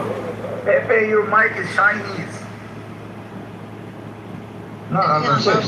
I'm serious. Even your mic I'm is asking a Chinese. legit Even your question. mic is Why do a Chinese. group of people that they know they're not welcome at certain countries? America Why has do y'all only go there? riches. America has only Okay, do you know what but you know what Arabs have? They have a bunch of fucking dead men who got their dicks put in the fucking dirt by American men, you piece of shit. And by the way, we are a new world country. Yeah, what language? We speak English. Okay, we were founded by people from Europe. You stupid cocksucker. Just like how Mexicans didn't exist 500 years ago and Brazilians didn't exist 500 years ago, they exist today. And guess what? You fucking guess who runs the fucking world, you piece of shit? Americans. How does that make you feel? You fucking obsolete Arab cocksuckers. You fucking innovate nothing. All you fucking do is pump oil out of the fucking desert. Just kidding, you have Westerners do that for you too, because you guys are fucking worthless. Eat a fucking dick. You have no culture. No culture. We are the mass exporters of culture.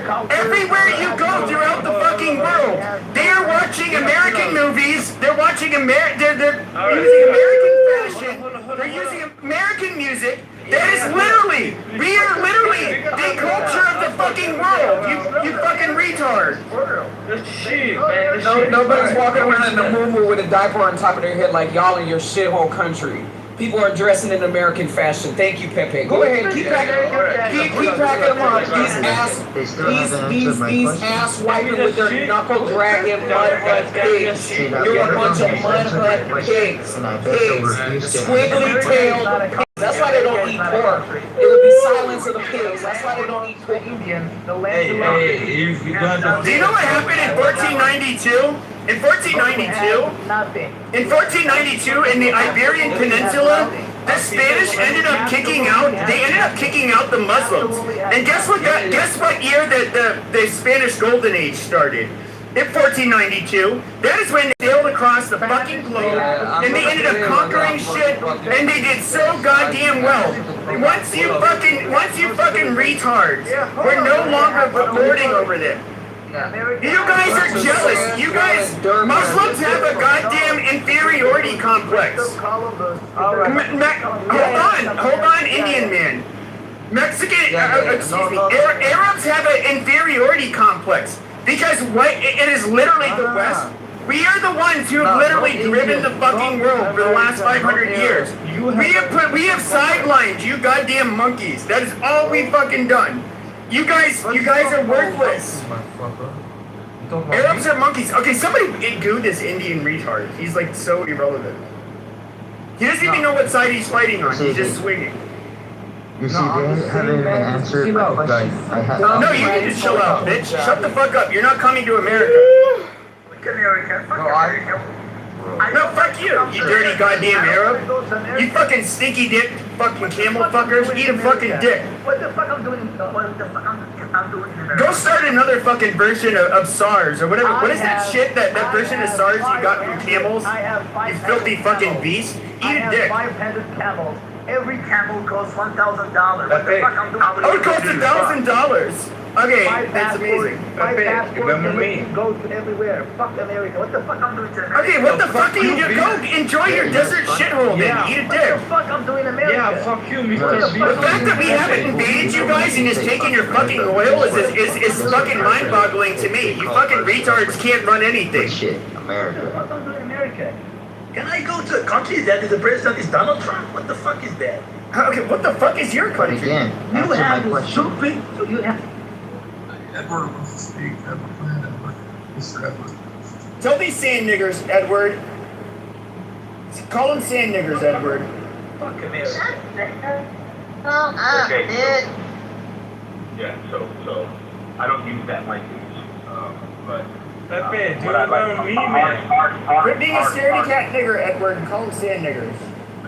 Okay, Pepe, stop, seriously. Okay, I'm not chaotic like that. So I'm gonna behave as an American. Okay. So one of the things, both harsh and shy. I don't know what country you're from, but I'd like to know from your point of view, what is your country's foundation? Whatever country you're from, what's the foundation of your country? My country, okay, at least my country was not stolen from the Indians, and my No, language. John, I didn't actually the foundation. Just answer the question directly. I don't need you to tell me. We are. Yeah, shut the fuck up, man. Pepe, you remember me, man? Shut the fuck up. We are a Muslim Arabic country. Okay, so what's your political view as your country? What is it? Our political view is we don't have military bases in our land. We are free, and America cannot do anything for our land. Okay, so then you came up and you decided. I don't know. Have you been to America before? No, and I don't like to go there. Fuck. No. Whether you've been here or not, I just asked a question. Okay. I've never been to the U.S. Never. Okay. So then you make some strong comments about the fact that we don't have language, you don't understand our culture, you don't know anything about it. So I'm just curious, why would you decide to come on an American stage, an American Trump's house, and decide to criticize the United States? Why? Okay, I'll tell you why. On an American Because America is the most selfish country I've ever seen in my life. The most arrogant country I've ever seen in my life. You said now English, which is English. The root is England, does not belong to you. The land, the history of the land was stolen. You have no culture. We saw the World Cup. All lands were stolen. Okay, quote-unquote Arabs are conquered goddamn people that were Arabized. Eat a dick. Hold on, guys. Tell me only one thing. Okay, I have a question for you. I have a question for you. I will tell you now. I have a question. Hold on. I have a question for you. I know. Could you hold your question for a Tell second? me only one thing. There is. You hold the question for a Okay, second. go ahead. So you use the word England, right? So do you know what the United States was before the United States? What were we? You were some Europeans and African people, and you migrated there. Like you, for example, you are African. You are African vegan, and you went to the U.S. No, I'm gonna ask you a question. Real simple. I like to have a dialogue with you. I'm not trying to pass you over nothing. Okay? Okay, go ahead. Did you ever hear the 13 colonies? No, and I don't like to hear about it because it doesn't exist. Oh, no. These are the 13 colonies. Listen, these The are 13 colonies are what we were before we became the United States. Before we had a war revolution. Before. They are no America before. Huh? There is no America. The land belonged to the Indians, and It didn't. America, the goddamn name, okay, was literally a name named by the people that came here, not the Native Americans. You fucking moron. Okay, hold on, Pepe. Hold on. Hey, Shah. Even your president is German. Donald Trump is German. Shah. Okay, first of all, obviously, you said you didn't know about the 13 colonies. You did not know about the United Kingdom. You don't know anything about the actual. I know the United Kingdom. I know that. Can I finish? I didn't interrupt you. I won't interrupt you. Okay, go ahead. Okay. All I'm saying to you is that you come on an American app, an American space, an American room, and yet you cannot promote your own country. Just promote your country. You're not becoming criticized other countries. It's not American app. Okay, no. Is that American app? Who owns it? Who told you that the engineers there are not from China, Korea, all around the world? Applications are made by some engineers. It's an American app, but We don't know if it's because even who owns the app right now, Shah? we don't know the people who manufactured the app. Maybe some, all around the world. Guys, hold on, guys. You know what, Edward? It's literally an American app. We know who the two owners are. There is They're nothing American. American. There is nothing. They have names. We know who they are. I'm gonna land on this, Shah. David, one second. Shah, I'm gonna land on this. Shah, what I would like for you to do, instead of you coming on an app talking about Harsh, could you put your mic on mute, please? Could you do that, please? Thank you. So, Shah, this is what I want you to be aware of. Whenever you come on an app, you want to criticize a whole country of people. That's not very good, okay? It's not the very reason why. It's not criticizing. Telling the truth is not criticizing. I said there is nothing called American. Right now, what you're doing right now, you're interrupting, right? I think that you know, because I believe that you have a higher level of intelligence than a lot of people, but to have a dialogue. He really doesn't, though. Take carnage. Come on, guys. Guys, listen, one thing I've learned in life is that we got to try to be on the same page. That's all. Okay? And I understand. I can't be on the same page as Muslims. Okay, I got it. Wow, don't be Fuck you, David. How the fuck did David get up here? Okay, can I finish, guys? Illuminate. Everybody go. Okay, thank you. So, Sean, this is what I would like to. You guys need to kick David and Harsh off the stage. Like, seriously, you're not going to have a conversation while they're up here. Yeah, you guys, I have no idea why you guys are doing this right now. Because it's really. They're entertained by it, clearly, but it's like we know they're not. You're not going to have a conversation. I think before speaking, I think Pepe should be the last one speaking because he's from Salvador. All right, shut your dirty fucking Muslim You're from mouth. Salvador. Fuck your guy. You're from Salvador or Mexico. I don't know. I'm not from there. Look at where American you face. live, you It's not dirty piece American of face. shit. It's not American face. Okay, By the way, Shah's Persian. Sounds Persian. Okay, hold on, guys. Illuminate. Prussian or Persian? Okay, He's from Salvador. Oh my goodness! Could you guys have mic control at all? It's pronounced El Salvador. Edward has to have it quiet when the process starts. All right, I hope you enjoyed this episode of StrongAmeriVote.com. God bless everybody. It's amazing. I don't know what happened to the educational system in 2026, but Shah, this is my last question for you. Do you know anything at all about the 3 documents that America